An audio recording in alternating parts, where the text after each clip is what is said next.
Yo les beaux gosses, j'espère que vous allez bien la team. Bienvenue dans cette nouvelle vidéo. On va parler cette fois-ci de ZNet Zero encore une fois. Et on va parler cette fois-ci de deux personnages 5 étoiles que je vais vous montrer dans cette vidéo. Qui sont pour moi à avoir absolument sur la version globale. Vous allez voir. Et dans un second temps, je vais vous montrer un petit peu les teams rapidement. Donc je vous mettrai un lien en description pour ceux que ça intéresse. Pour ceux qui peuvent voir du gameplay en détail, etc. Vous allez voir que c'est plutôt cool. À savoir que je serai en live potentiellement cette nuit. Le jeu sort aux alentours, je crois, de 3 entre 3h et 4h du matin. Je serai certainement en live sur ma chaîne YouTube. Donc du coup, dans la nuit du 3 au 4 juillet. Donc n'hésitez pas à rejoindre, ça fait plaisir. On va découvrir le jeu, on va potentiellement reroll.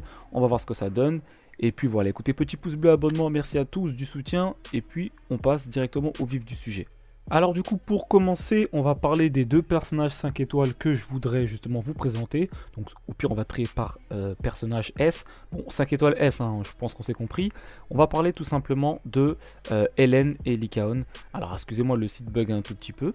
J'espère que ça va s'arranger. Voilà, on va se remettre ici.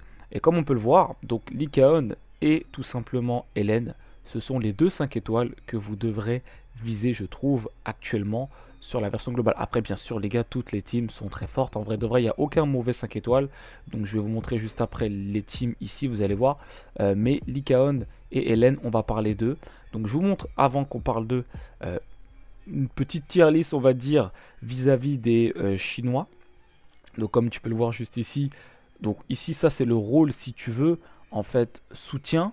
Pas soutien, pardon, stunner. Donc, ils ont pour rôle, on va dire, de faire des dégâts. Et en faisant des dégâts, les ennemis vont augmenter leur jauge. Et en fait, si vous voulez, quand la jauge des ennemis est augmentée, ils vont être stun. Donc, je vais vous montrer ça. Voilà, donc Lycaon est très très bien, on va dire, noté. Il est en tier 0, ok. Ici, on a tout simplement Hélène, donc qui sera le premier personnage limité sur la bannière, sur la version globale, qui est une DPS, comme tu peux le voir. Donc tous les deux ce sont de type glace, ok. On a Soldat 11, on a, je sais plus comment ça s'appelle, franchement je sais plus, je crois elle c'est Rina, et puis eux je sais plus, voilà. Et ensuite en soutien, ici, on a un 5 étoiles, c'est Rina, je crois que c'est comme ça qu'elle s'appelle. Et ici c'est un personnage 4 étoiles qu'on va pouvoir récupérer gratuitement. Donc ça c'est vraiment intéressant. Donc pour résumer, le personnage Hélène, c'est un gros DPS de type glace qui va manier une épée à deux mains. Voilà, donc il sera vraiment spécialisé dans le corps à corps. Si vous voulez, en fait, elle va faire des dégâts pardon, de gel. Et en fait, elle va pouvoir augmenter ses propres taux de coups critiques à chaque fois qu'elle va dépenser des points de charge de gel. Ok, donc ça, bien sûr, la partie théorie, etc., théorie craft, on aura l'occasion de le découvrir à la sortie du jeu. Ok, ce qui est très fort aussi, c'est qu'elle va pouvoir avoir des augmentations de dégâts critiques jusqu'à 60% sur le personnage, ce qui est très fort. Et elle a un passif, ce qui la rend vraiment très fort, c'est qu'en fait, à chaque fois qu'un membre de votre équipe va geler ou bien le cas contraire, étourdir l'ennemi, elle va gagner 6 points de charge. Ce qui fait que du coup, comme je vous l'ai dit précédemment, c'est que quand elle va charger ses points de gel, on va dire, elle va s'octroyer un buff de taux de coup critique. Donc c'est très très très fort. Par la même occasion, elle peut aussi augmenter sa pénétration jusqu'à 30%. Voilà, donc ce qui est vraiment fort. Donc la pénétration, j'imagine, si on suit, on va dire, la logique, c'est ce qui va te permettre, on va dire, d'ignorer une certaine partie de la défense ennemie. Donc vraiment, le personnage est vraiment là juste pour faire des gros dégâts, Et comme je vous l'ai dit, son passif la rend vraiment très complète avec notre ami Lycaon qu'on va détailler tout de suite. Lycaon, comme je vous l'ai dit, un personnage également de type glace, très très bon combo avec notre ami Hélène qui va se spécialiser dans l'étourdissement, donc le stun en anglais. La particularité de ce personnage, c'est que quand il va pouvoir en fait étourdir l'ennemi, les ennemis qui seront tout simplement étourdis vont prendre plus de dégâts, comme tu peux le voir au niveau du gameplay. En fait, quand il va taper, la jauge en haut à droite de l'ennemi, la petite barre jaune, augmente au fur et à mesure que tu vas donner des coups. Et en fait, quand la jauge est pleine, l'ennemi sera stun, et quand l'ennemi est stun, l'ennemi prendra beaucoup plus de dégâts. Mais ça s'arrête pas là. Ce qui est très fort avec le personnage, c'est qu'il va pouvoir en fait s'octroyer aussi un bouclier sur lui. Donc ce qui est très fort, c'est qu'il va aussi pouvoir augmenter, il va pouvoir effectuer des attaques chargées. Et comme vous le savez ou pas, les attaques chargées, alors ce sera certainement possible avec soit le clic droit ou le clic gauche, ou peut-être sur le mobile, je ne sais pas comment ça va se passer, on va sûrement en fait maintenir une touche en particulier. Et en fait, pendant qu'on va charger cette fameuse attaque, on va pouvoir être invulnérable. Donc, ce qui nous permet justement de ne pas se faire interrompre pendant qu'on va charger l'attaque. Et en plus d'avoir un bouclier. Donc ce qui est vraiment puissant. Accessoirement aussi, il peut faire un peu plus de dégâts lorsqu'il va toucher un ennemi, lorsque lui-même va charger son attaque, l'ennemi va prendre en fait des dégâts supplémentaires sur la durée. Donc c'est plutôt intéressant, pardon. Donc vraiment le personnage est pas là pour vraiment DPS, c'est vraiment le meilleur personnage pour étourdir les ennemis. Je pense que contre des boss, il va être indispensable, même il va être indispensable je pense à la sortie du jeu. Parce qu'il est très fort et surtout il se synergise encore une fois très bien avec notre amie Hélène. Troisième et dernier personnage, cette fois-ci c'est pas un personnage de rang S, c'est un personnage de rang A, c'est Sukaku, pareil un personnage également de type glace qui a le rôle de soutenir votre équipe. Le personnage, je dis bien sur papier, offre pas, on va dire un kit plutôt intéressant, en tout cas ça me parle pas, mais ce qu'il faut retenir chez le personnage, c'est qu'en fait le personnage a un passif qui lui permet, on va dire, de réduire la résistance à la glace de la cible d'un certain pourcentage, notamment 10%. Donc comme je vous l'ai dit, ça va prendre avec des pincettes, tout ce qui est multiplicateur, etc., bonus ou debuff, parce que ça pourrait justement changer à la sortie globale. Mais le personnage va être là pour, on va dire, réduire la résistance à la cible des ennemis pour la glace. Ce qui te permet du coup, si tu as un petit peu suivi jusqu'au bout maintenant, de jouer, on va dire, Sukaku, donc le personnage que je vous présente actuellement, avec Hélène et pour finir Lycaon. Donc ce serait la team full glace. Donc vraiment cette team, je pense que va être plutôt fort, surtout en termes de DPS avec Sukaku. Voilà. Je me remets ici sur la page, comme vous pouvez le voir en bas à droite, vous voyez que là c'était l'élément, enfin la team pardon de type glace, comme je vous ai dit. Donc c'est la synergie parfaite, hein, je vous l'ai dit, cette team est juste vraiment trop forte, en tout cas sur papier. Donc on va passer vite fait à la team feu, je vais vous montrer un petit peu ce qu'il en est. Donc je sais plus comment ça s'appelle, hein, le premier personnage. Donc pareil, elle a pour rôle, on va dire, d'étourdir les ennemis.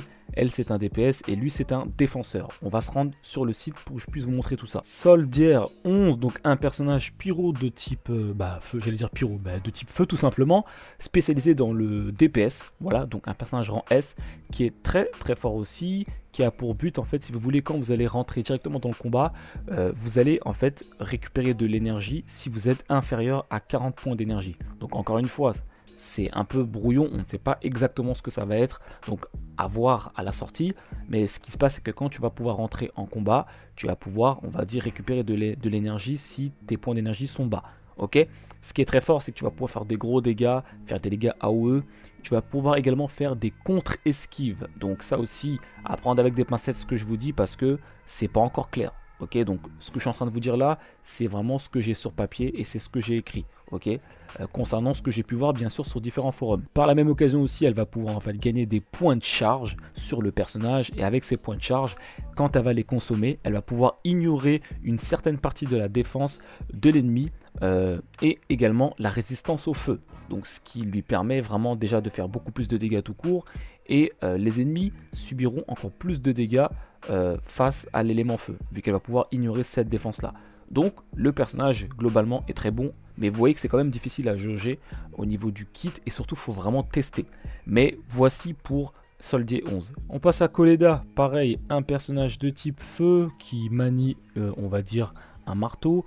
Elle a pour rôle tout simplement de stun aussi, pareil pour notre amie Lycaon, sauf qu'elle est tout simplement de type feu. Donc c'est le même principe en fait, elle va faire beaucoup de dégâts je trouve. En tout cas sur papier, je trouve qu'elle fait un peu plus de dégâts que notre amie Lycaon.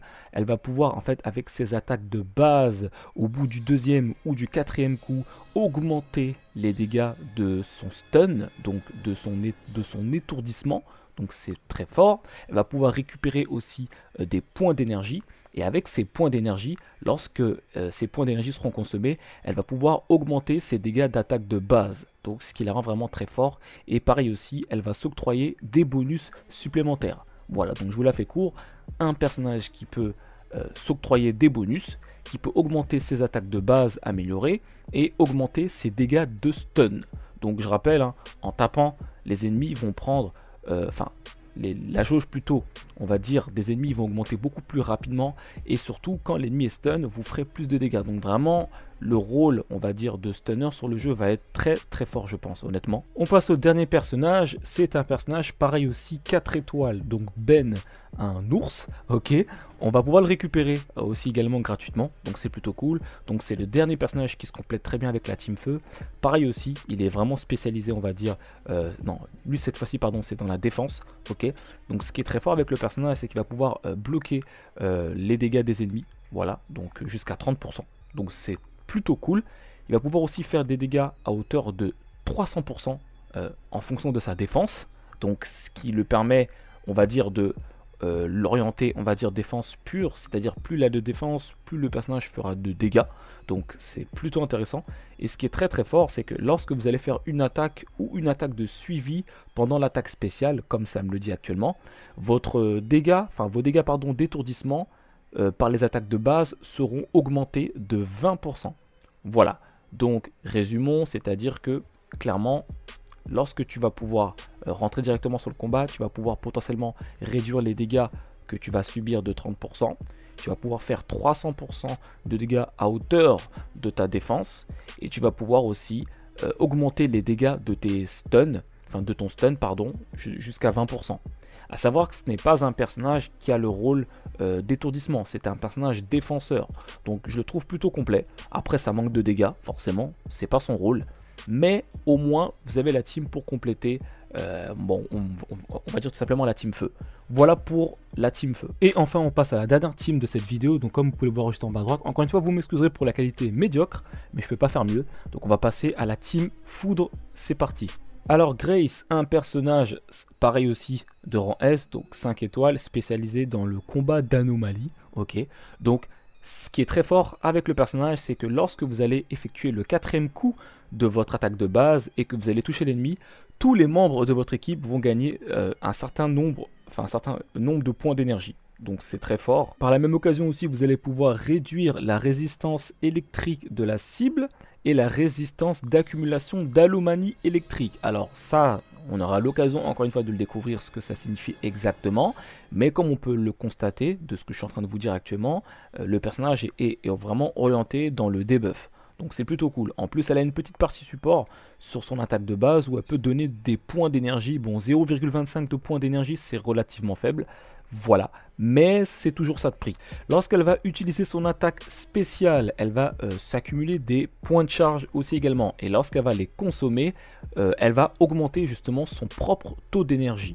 Donc c'est très fort. J'imagine que le point d'énergie, ça va te permettre justement de faire tes dégâts, enfin tes compétences ultimes, hein. J'imagine que c'est ça. Et en utilisant son attaque spéciale ou son attaque spéciale IX, je pense que c'est l'ultime du coup, hein, elle va pouvoir en fait améliorer ses compétences et elle va pouvoir lancer une grenade qui va augmenter les dégâts de 200% de sa valeur d'origine. Alors je ne sais pas, encore une fois c'est brouillon.